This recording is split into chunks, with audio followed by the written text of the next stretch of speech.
그쪽이 직접 보기라도 했어요? 왜 생사람을 잡고 난리예요? 증거 없다고 지금 딱 잡아떼시는 거예요? 무고죄로 고소라도 해드릴까요? 더는 행패 부리지 말고 그냥 돌아가세요. CCTV 보여주시면 되겠네요. 제가 그걸 왜 보여드려야 하는데요? 당당하시면 못 보여줄 이유가 뭐가 있어요? 지금 이렇게 나오시면 안 되실 텐데. 어디 이만한 요양원 들어가기가 쉬운 줄 알아요? 이 동네에 여기보다 저렴한 요양원이 있을 것 같아요? 돈 많으면 거기로 들어가던지요. 저렴한 데는 다 이유가 있겠죠. 저흰 아쉬울 거 없으니까 다른 데로 모시고 가세요. 별 이상한 사람들이 다 있네. 저희가 아무것도 모를 것 같죠? 두고 보세요. 조만간 CCTV 보게 될 것 같으니까. 뭐, 지금 경찰에 신고라도 하려는 거예요? 왜요? 겁나세요? 방금 대화 속 주인공은 83세 박영옥 할머니의 자식들과 요양원 원장입니다. 박 씨 할머니는 얼마 전 동네에서 제일 가까운 요양원에 들어갔습니다. 아무래도 자식들이 방문하기에는 지리적으로 가장 가까운 곳이 제일 나을 것이라는 판단에서 박 씨 할머니가 직접 그 요양원으로 들어가겠다고 말했던 것이었습니다. 자식들은 거리가 조금 멀어도 더 좋은 요양원에 들어가라고 했지만 나머지 후보군에 있던 요양원들은 가격도 비쌌고 거리도 멀리 떨어져 있어 박 씨는 괜히 자식들이 부담될까봐 제일 돈이 많이 들지 않는 곳에 가겠다고 말했던 것이었습니다. 박 씨가 요양원을 들어가게 된 가장 큰 이유는 치매 증상 때문이었습니다.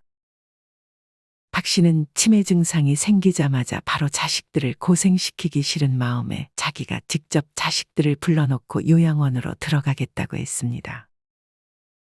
자식들 모두 박 씨를 돌봐줄 형편이 되지 않았고 나중에 더 큰 일이 생기면 자식들에게 또 민폐가 되는 것이 두려워 박 씨 할머니는 급하게 바로 요양원에 들어가겠다고 했습니다.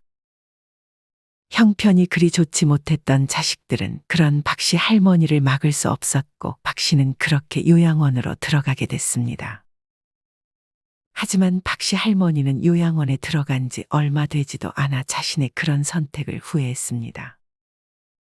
박 씨 할머니는 그냥 자식들에게 조금 기대더라도 밖에서 최대한 치료도 받으며 버텨볼 걸 싶었습니다. 하지만 이 선택을 되돌릴 수는 없었습니다. 박 씨는 자식들의 안위만 생각하며 꾹 참았습니다. 하지만 얼마 안 가 박 씨가 요양원에 더는 있을 수 없었던 일이 벌어졌습니다. 과연 그간 박 씨 할머니는 요양원에서 어떤 일들을 겪었을까요? 지금부터 그 이야기를 들려드리겠습니다. 박 씨 할머니는 젊은 시절 평범한 가정에서 이남 사녀의 막내딸로 태어났습니다. 박 씨네는 부유하진 않았지만 소장농도 거느리며 나름 일대에서 이름난 집안이었습니다. 박 씨는 무탈하게 어디 아프지 않게 잘 자라주었고 아버지의 중매로 동네 지인의 아들과 결혼을 했습니다. 박 씨는 공부를 잘했던 남편을 따라 서울로 거처를 옮겼습니다. 남편은 학구열이 상당해 30이 넘을 때까지 박 씨는 열심히 남편의 뒷바라지를 해가며 아버지에게 물려받은 재산과 소일거리를 하며 그렇게 생활비를 감당했습니다. 그렇게 남편은 30 중반의 나이에 대학 교수가 되어 그때부터 박 씨는 일을 쉴 수가 있었습니다. 남편이 공부를 하는 동안 아이도 갖지 않았던 박 씨는 남편이 교수가 되고 나서 남편과 일남 이녀의 자녀를 낳았습니다. 이 도토리묵은 언제 먹어도 질리지 않네. 박 씨는 어릴 때 어머니가 가끔 해주시던 도토리묵을 좋아했고 남편에게도 자주 해줬습니다. 자식들도 박 씨를 닮았는지 도토리묵이 없으면 밥을 잘 먹지 않을 정도로 입맛이 박 씨와 똑 닮아 있었습니다. 그렇게 박 씨는 비록 나이는 조금 있었지만 열심히 운동도 해가며 체력을 길러 아이들을 잘 돌봤습니다. 시간이 흘러 박 씨의 자식들은 모두 성인이 되었고 어느덧 결혼도 하고 취직도 했습니다. 박 씨와 남편은 일찍이 돈에 대한 욕심이 거의 없었어서 자식들에게 지원도 많이 해주고 부족하지 않을 만큼만 자신들의 노후 자금을 남겨놨습니다. 아무리 대학 교수였다 해도 남편은 50대 초반에 교수가 적성에 맞지 않는다며 그만뒀고 그 이후에는 한 달에 200 정도 받으며 동네 서점에서 일을 했습니다. 그렇기에 엄청 넉넉한 형편은 아니었습니다. 큰아들은 대학 교수였던 아버지의 조언을 받아 기술 컨설팅 회사를 직접 차렸고 둘째 딸은 공무원 생활을 하다 경찰이 직업인 사위를 만나 결혼했습니다. 막내딸은 외국어 학과를 나와 외국어 학원에서 근무를 하더니 그곳에서 같이 근무하던 남자 선생님과 눈이 맞아 결혼했습니다. 막내는 한동안 남편과 한국에서 지내다가 남편의 고향이었던 미국으로 떠나 얼굴 보기가 어려웠습니다. 거기다 시차까지 있었지만 그래도 막내딸은 하루에 한 번씩 박 씨에게 전화해 안부를 물었습니다. 그렇게 박 씨는 남편과 함께 이제 둘이서 알콩달콩 살아갈 생각을 하고 있었습니다. 하지만 불행히도 남편은 막내가 손주 임신 소식을 전한 지 한 달 만에 폐암 진단을 받았습니다. 평소 흡연을 즐겨해 하루 한갑 이상씩을 피우던 할아버지였기에 어찌 보면 피할 수 없는 결과였습니다. 내 친구 영식이는 나보다도 더한 꼴초인데도 아픈 데가 한 군데도 없는데 왜 나한테만 이런 일이? 박 씨의 남편은 하늘을 원망했고 박 씨는 그저 남편의 곁을 지켜주는 것밖에 해줄 수 있는 것이 없었습니다. 이미 암이 많이 전이되어 수술을 할 수 없었고 남편이 항암 치료를 거부해서 남편은 박 씨와 함께 집에서 살다 그렇게 세상을 떠났습니다. 박 씨는 그렇게 혼자가 됐습니다. 50년 이상 남편과 살았기에 남편의 빈자리가 박 씨에게 아주 크게 느껴졌습니다. 자식들도 그걸 알았는지 박 씨에게 평소보다 더 잘해주었습니다. 그렇게 시간이 흘러 박 씨도 남편 없는 생활에 익숙해져 가기 시작했습니다. 하지만 어느 순간부터 박 씨는 점점 물건을 어디다 뒀는지 자주 깜빡깜빡했습니다. 항상 물건을 제자리에 놓는 습관이 있던 남편이 있을 때는 물건을 못 찾아서 허둥댄 적이 없었지만 남편이 떠나고 나서는 점점 물건을 어디다 놨는지 찾는 시간이 길어졌습니다. 지갑을 못 찾아서 늦었어. 요새 자꾸 깜빡깜빡 하는 게 걱정이네. 박 씨는 간만에 근처에 사는 최 씨 할머니와 동네 어르신들이 즐겨 찾는 카페에서 대화를 나눴습니다. 치매 아니야? 그거 그냥 방치하면 큰일 나. 조기에 예방하는 게 최선이니까 얼른 병원 가봐. 그래야겠네. 그건 그렇고 나 아는 지인도 엊그제 요양원에 들어가 있고 뉴스에도 가끔 보면 요양원에서 생활하는 노인들이 보이는데 영 표정들이 안 좋아 보이더라. 내 미래의 모습인가 싶어 영 마음이 안 좋더라고. 요새 그런데 들어가는 건 특별한 것도 아니야. 다들 가기 전에 들리는 곳이잖아. 박 씨 할머니는 이때까지만 해도 요양원에 들어가는 것은 나중 일이라고 생각했습니다. 며칠 후 둘째 딸에게서 전화가 걸려왔습니다.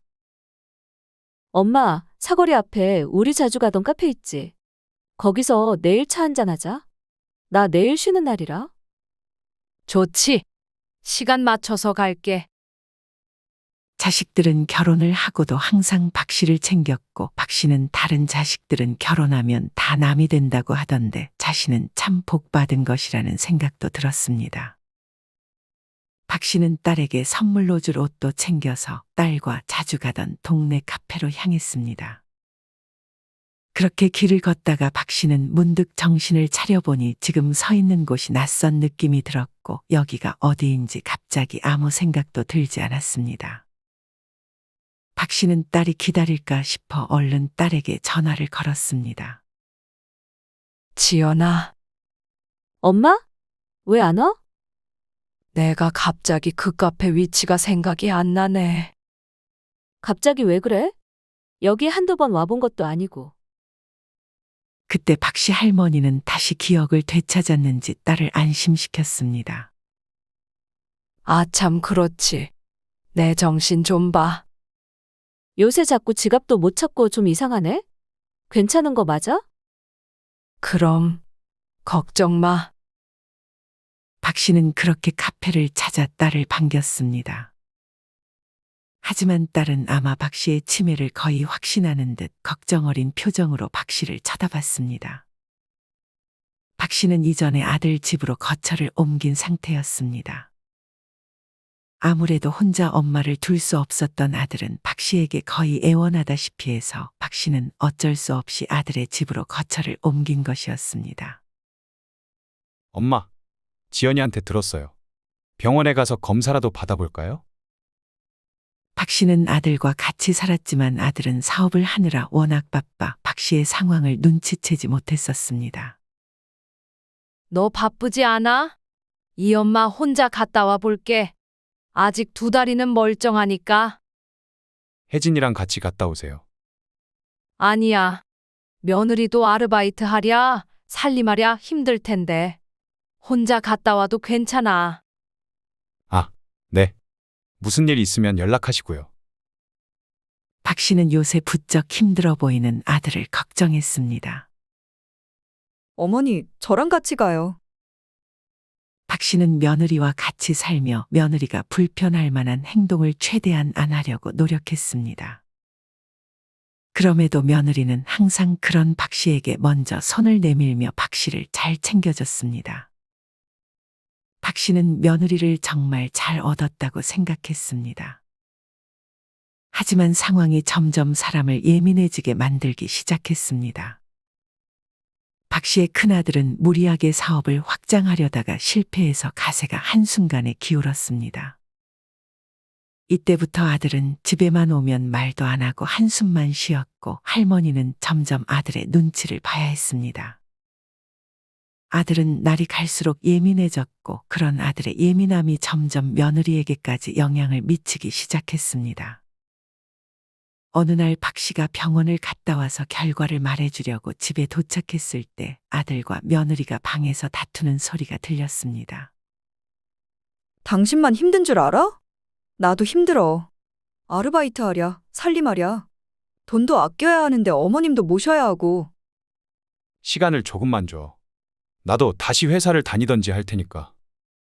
자기 지금 나이가 몇인데 회사 재취업하는 게 쉬운 일이 아니잖아. 안 그러면 일용직이라도 하면서 돈 벌 테니까 걱정하지 마. 지금 생활비가 마이너스야. 이대로면 우리 노후 자금은 언제 모아? 그러지 말고 어머님은 요양원에 모시자. 뭐? 아직 우리 엄마 정정하시고 거동도 무리 없이 잘하시는데 벌써 무슨 요양원이야. 나이가 80이 넘으셨잖아. 그리고 요새 자주 기억도 깜빡깜빡 하신다며. 아직 치매 확정난 것도 아니잖아. 이따 들어오실 거니까 그때 물어보자. 설령 조금 기억이 가물가물하셔도 요양원은 난 절대 보낼 생각 없어. 며느리는 아들의 강경한 말에 일단 알겠다고 답했습니다.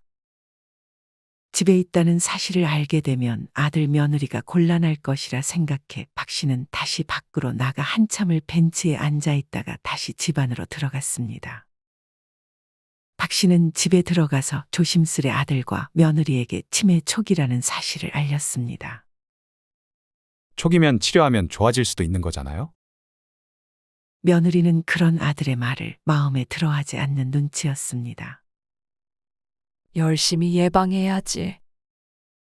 박 씨는 그렇게 정말 치매에 좋다는 것은 거의 다 했습니다. 그림도 그리고 낱말 맞추기, 산수 등 혼자 공부해서 그렇게 열심히 더 상태가 악화되지 않게 노력했습니다. 하지만 어느 날 저녁 박 씨는 밤이 어두워질 때까지도 집에 들어가지 못했습니다. 엄마 안 들어오셨어? 당신이랑 같이 있는 거 아니었어? 그제서야 박 씨가 사라졌다는 사실을 안 아들 며느리는 급히 밖으로 나가 박 씨를 찾았습니다.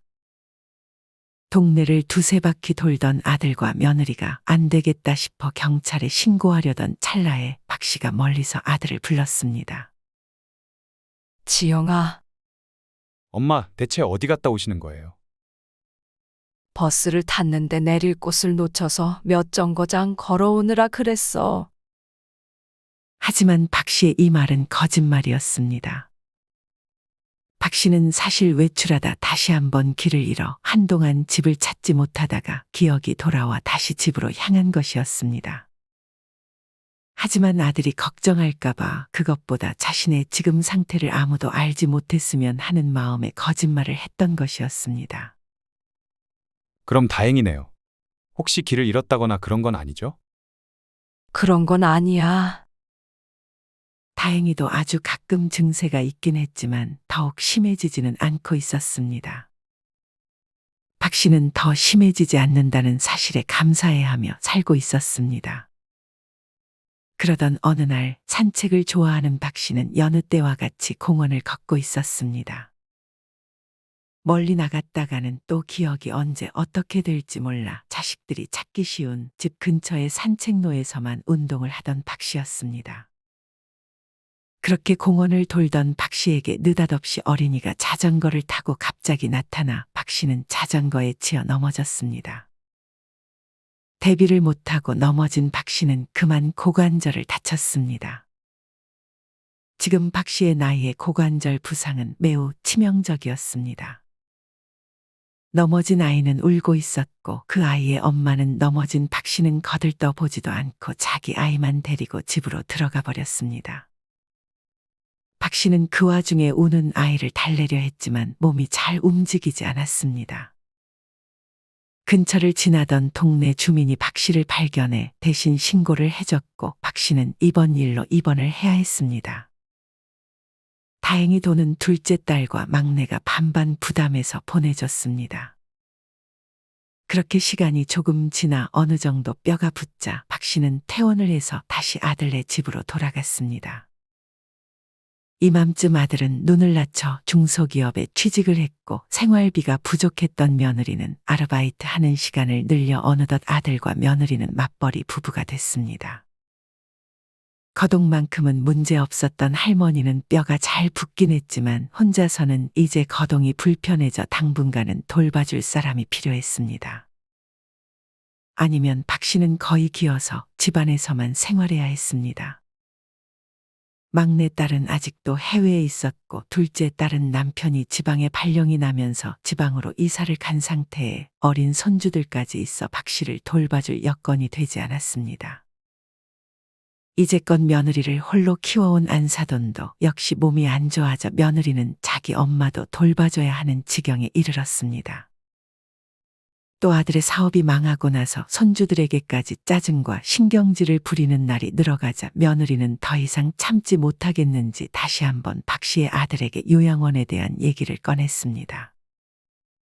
강경한 며느리의 태도에 박 씨의 아들은 내키지 않았지만 지난번처럼 강경하게 나가지는 못했습니다. 이후 얼마 안 있어 박 씨 할머니의 생일에 정말 오랜만에 온 가족이 모였습니다. 이날은 지방에 살던 둘째 내외뿐만 아니라 3년 만에 막내딸과 사위가 손주들까지 데리고 할머니가 있는 집에 방문했습니다.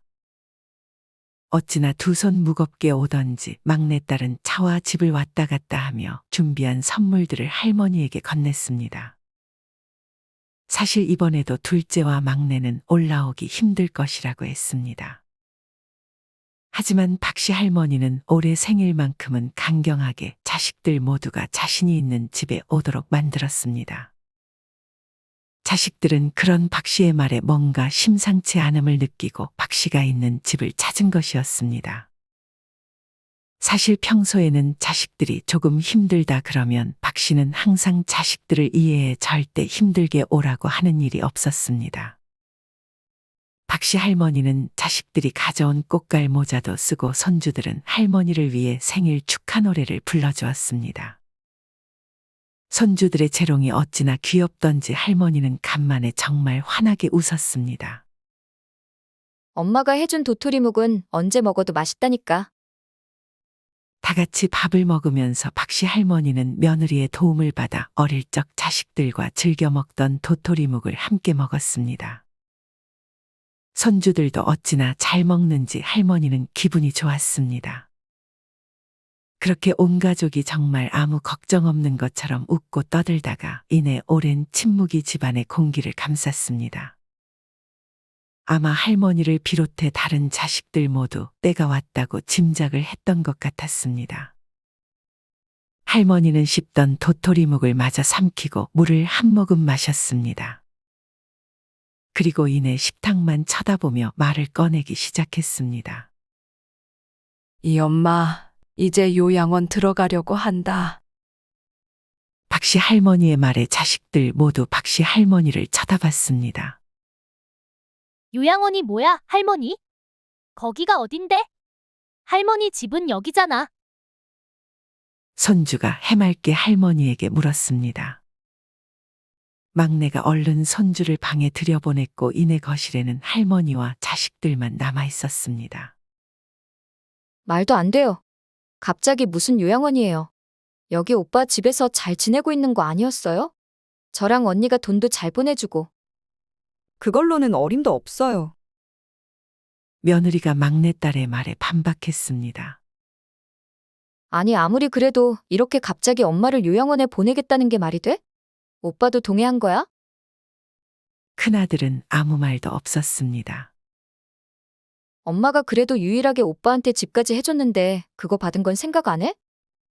그 값은 이미 진작에 하고도 남았어요. 며느리가 참지 못해 끼어들었습니다. 여전히 큰아들은 아무 말도 없었습니다. 오빠 뭐라고 말 좀 해봐. 나도 최선을 다했어. 근데 다른 방법이 없는 걸 어떡해. 너가 다시 한국 와서 어머니 모시고 살던지. 그렇게 하겠다고 하면 이 집 넣어줄게.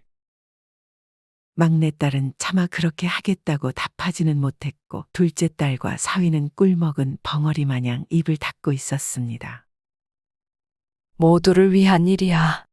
이 엄마도 정말 생각 많이 하고 결정한 일이니까 그냥 보내줘. 그러면 일단 요양원에 직접 가보고 결정하는 건 어때요? 요양원이 안 맞으면 언제든 다시 나올 수 있잖아요. 둘째 딸의 제안에 다른 형제들 모두 침묵으로 동의하는 듯 했습니다. 그렇게 자식들과 며느리, 사위들이 물심양면으로 요양원을 알아봤습니다.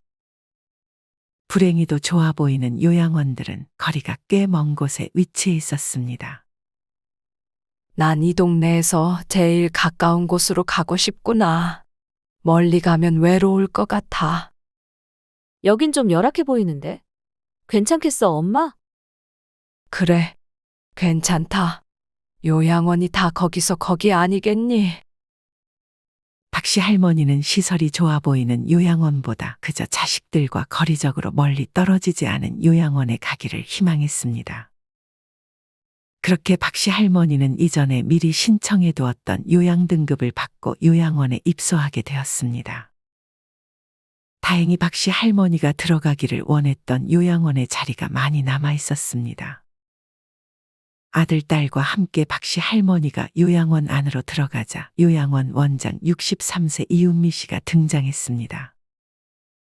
요즘에는 치매라는 부정적인 이미지를 개선하기 위해 치매 대신에 인지증이라는 말을 써요. 가족분들도 이렇게 불안감을 주지 않게 우리 할머니를 도와주셔야 해요. 네. 감사합니다. 자식들과 박씨 할머니도 친절하게 설명해주는 요양원 원장에게 신뢰감이 생겼습니다.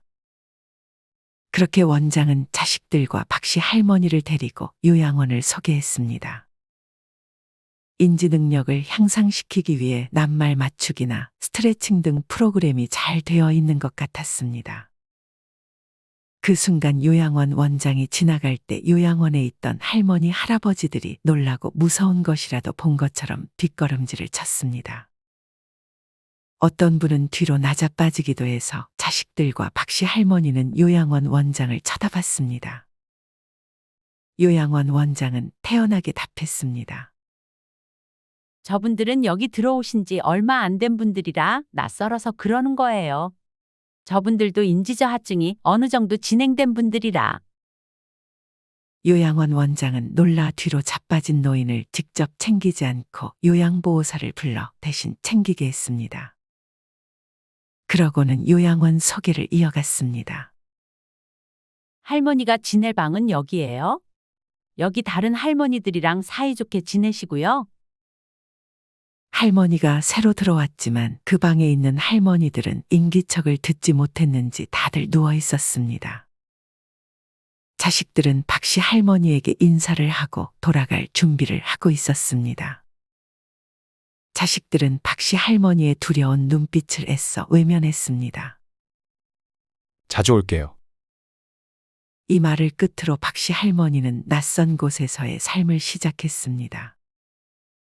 할머니는 자식들이 떠나자마자 후회가 됐습니다. 자신이 뱉은 말을 뒤집을 수는 없어 들어오긴 들어왔지만 막상 여기서 평생을 지내야 된다는 생각에 금방이라도 눈물이 터져나올 것만 같았습니다.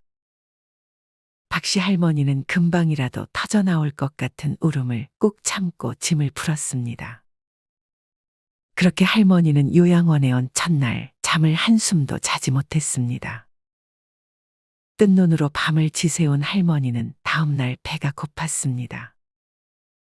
그도 그럴 것이 전날 마음이 싱숭생숭했던 탓에 밥도 제대로 먹지 않고 들어갔기 때문이었습니다. 아침 먹을 시간이 조금 지나서야 식사가 나왔습니다. 그리고 그 다음 식사는 저녁이 되기 전에 나왔는데 하루에 2끼만 주는 것 같았습니다. 근데 나오는 반찬들이 영 시원치가 않았습니다. 두부 한 조각에 김치 몇 조각이 건더기 없는 국물과 밥이 전부였습니다. 아무리 저렴한 요양원이었다 해도 이건 너무 부실했습니다. 그렇다고 중간에 간식을 주는 것도 아니었습니다. 밥 좀 더 줘요. 다른 할머니가 요양보호사에게 밥을 더 달라며 불만을 토로했습니다. 살이 조금 있는 할머니였는데 점점 살이 빠지는 것 같은 느낌이 들었습니다. 건강을 위해서 그만큼만 드리는 거예요. 많이 드시면 안 좋아요. 건강을 위해서라지만 박씨 할머니가 느끼기에는 많이 먹으면 자기들이 갈아야 할 기저귀 수가 많아지니까 조금만 먹이는 거 아닌가 하는 의심을 지울 수 없었습니다. 그러던 어느 날 복도를 지나던 할머니가 누군가의 고함에 화들짝 놀라 소음의 근원지를 찾아갔습니다.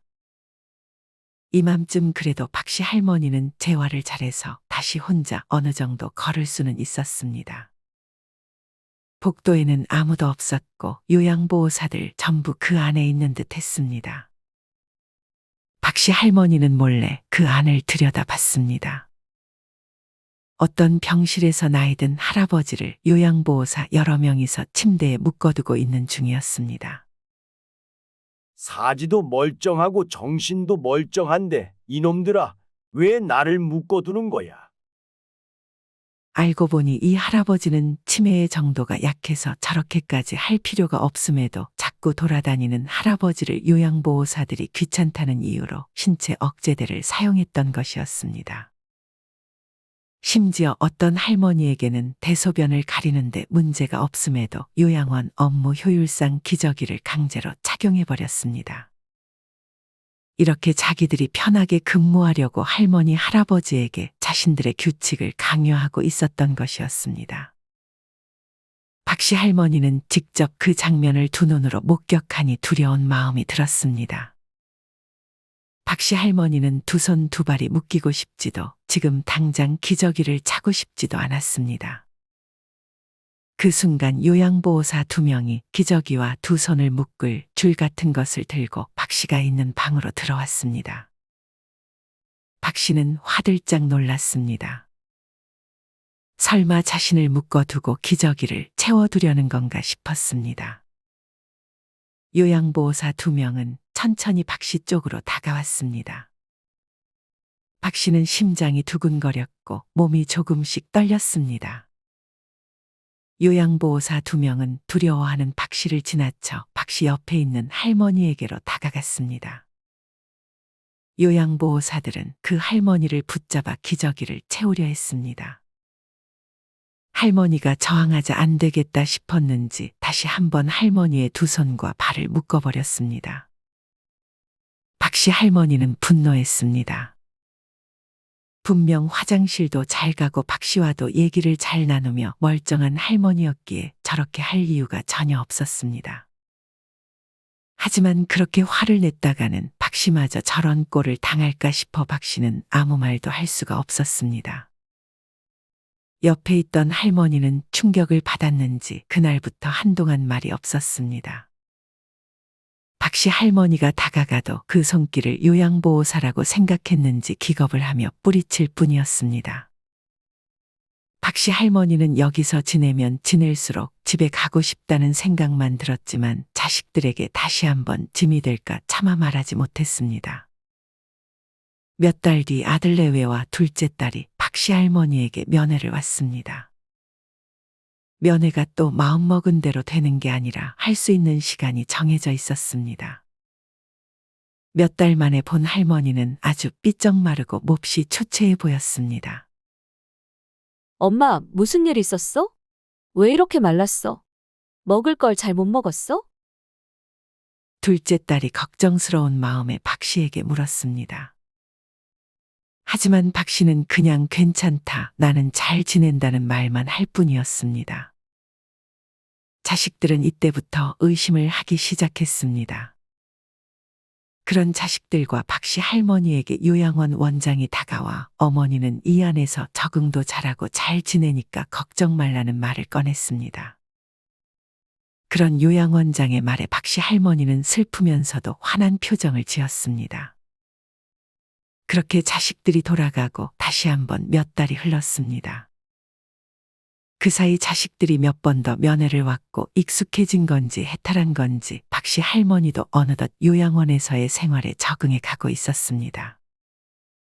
박씨 할머니가 자식들이 싸준 도시락통에 담겨진 도토리묵을 먹고 있던 그때 요양보호사 2명이 기저귀와 밧줄을 들고 다시금 박씨 할머니가 있는 방으로 성큼성큼 들어왔습니다. 두 요양보호사는 고민도 하지 않고 박씨 할머니에게로 다가와 박씨 할머니가 먹고 있던 것을 빼서 잠시 옆에 두고 박씨 할머니에게 기저귀를 채우려 하기 시작했습니다. 이게 뭐 하는 거야, 이놈들아. 박씨 할머니는 한 번도 대소변 실수를 한 적이 없었는데 규율이라며 옆에 할머니처럼 강제로 기저귀를 채우려 했습니다. 박씨 할머니는 강하게 저항했습니다. 그 순간 밖이 소란스러웠습니다. 박씨 할머니에게 강제로 기저귀를 채우려던 두 요양보호사는 기저귀 채우려던 걸 멈추고 밖으로 나갔습니다. 경찰입니다. 이은미 씨, 당신을 노인 학대 혐의로 체포합니다. 노인 학대라뇨? 그게 무슨 말씀이세요? CCTV 확보했고 경찰서로 같이 가주셔야겠습니다. 박 씨도 잠깐 복도로 나와 그 상황을 지켜봤습니다. 어찌된 영문인가 하니 지난번 면회 때 의아함을 느낀 박씨 할머니의 딸이 경찰이었던 사위의 도움을 받아 박씨 할머니가 항상 착용하는 머리핀에 소형 카메라를 달아놓고 그것으로 요양원의 실상을 알게 돼서 경찰에 신고했던 것이었습니다. 할머니는 그 머리핀을 꽂고 이곳저곳 돌아다니며 강제로 약을 먹이거나 밧줄을 채우고 심지어 폭행을 하는 장면까지도 많이 보게 됐는데 그 장면들이 고스란히 녹화되고 있던 것이었습니다. 심지어 강하게 저항한다 싶으면 요양원장은 심하게 노인들을 다뤘고 결박 등 학대 정황이 정확하게 담겨 잡혀간 것이었습니다. 업무상 주의 의무를 위반하고 학대 혐의가 인정된 요양원장은 그대로 1심에서 실형을 선고받았습니다. CCTV를 본 자식들은 더 이상 박씨 할머니를 요양원에서 지내게 할 수 없어 큰아들은 다시 박씨 할머니를 집으로 데려왔습니다. 둘째와 막내가 생활비를 평소보다 1.5배 더 보내주겠다는 말로 며느리를 설득했고 며느리도 그 CCTV 장면을 목격하고 나서는 자기의 의견을 말할 수가 없었습니다. 박씨 할머니는 아들 집에 오고서도 가끔 무섭고 두려워서 몸을 떨거나 갑자기 소리를 지르고 악몽을 꾸는 날이 많아졌습니다. 박씨 할머니는 어느 날 아들이 다가오는 것을 요양보호사가 자신에게 또 기저귀를 채우고 밧줄을 채우러 오는 것으로 착각해 아들에게 발길질을 하기도 했습니다. 아들은 그런 엄마가 요양원에서의 아픈 기억을 잊고 건강할 수 있도록 박씨가 지내는 방을 안락하게 꾸미고 은은한 조명도 두고 가족 사진도 방 안에 두면서 불안감이 줄어들 수 있게 했습니다. 그런 가족들의 노력 끝에 박씨 할머니도 어느덧 안정을 찾아가고 있었습니다. 이후 요양원장의 2심 재판이 열렸습니다. 요양원 원장은 끝까지 자신의 혐의를 부인했습니다. 박씨 할머니는 용기를 내서 자신보다 더 아프고 나약한 다른 요양원 환자들을 대신해 직접 법원에 가서 다른 사람들이 당했던 학대의 장면을 증언했습니다. 그렇게 여러 증거들과 증언들을 고려해 요양원장은 더 큰 실형을 선고받았고 학대를 했던 요양보호사들도 실형을 피할 수 없었습니다. 자식들은 그런 박씨 할머니에게 고생 많았다며 할머니가 좋아하는 도토리묵 집에 가서 파전과 홍어무침을 함께 먹으며 다시는 엄마를 요양원에 보낼 일은 없다고 안심시켰습니다. 물론 이후에 또 상황이 어떻게 바뀌어서 박씨가 요양원에 다시금 들어갈지는 알 수 없었지만 박씨는 그때까지 요양원을 서둘러서 급하게 들어가야겠다는 생각은 하지 않고 최대한 건강하게 내 한 몸 잘 보살펴서 오래도록 이 밖에서 자유를 즐길 생각으로 열심히 건강을 챙기려 노력하고 있습니다. 여러분은 이런 박씨 할머니의 이야기를 어떻게 들으셨나요? 최근에는 치매를 인지증으로 용어를 바꾸자는 논의도 있고 요양원에 대한 인식도 바뀌고 있지만 아직은 개선되어야 할 부분이 많이 남은 것 같습니다. 그래도 최근 입소노인 강제묶임 학대가 빈번하다며 요양원 강박 금지 법안이 처음으로 발의되는 등 노력이 조금씩은 보이는 것 같습니다. 이렇게 국가 차원에서도 고령화되는 사회에 대응해 얼른 요양원과 요양보호사들에 대한 지원이 늘어나고 더욱더 사회적으로도 다양한 노력들이 이루어져야 할 것 같습니다. 많은 분들이 상황상 여건이 되지 않아 어쩔 수 없이 요양원에 가는 것을 피할 수 없게 되지만 사실 내 집이 결국 최고이고 내 집에서 삶을 마감하기를 희망하는 분들이 많을 것입니다. 그렇기 때문에 만약 자식들을 생각해 요양원에 성급하게 들어갈 생각을 하는 것보다는 나 자신을 위해 요양원을 들어가는 것을 최대한 늦추는 것이 좋지 않을까 생각합니다. 우리 부모님들은 한평생 자식들을 위해 사셨는데 마지막까지 자식들을 배려한다는 이유로 요양원에 들어가는 걸 서두르지는 않으셨으면 좋겠습니다. 무엇보다 결국 요양원을 가지 않으려면 심신이 건강하고 어느 정도의 재산도 있어야 하기 때문에 건강과 재산, 이 두 가지도 끝까지 잘 지키셨으면 좋겠습니다. 이상으로 오늘의 영상을 마치겠습니다. 우리 모든 구독자분들의 행복한 여생을 응원합니다. 다음에 더 흥미로운 이야기로 찾아뵙겠습니다. 감사합니다.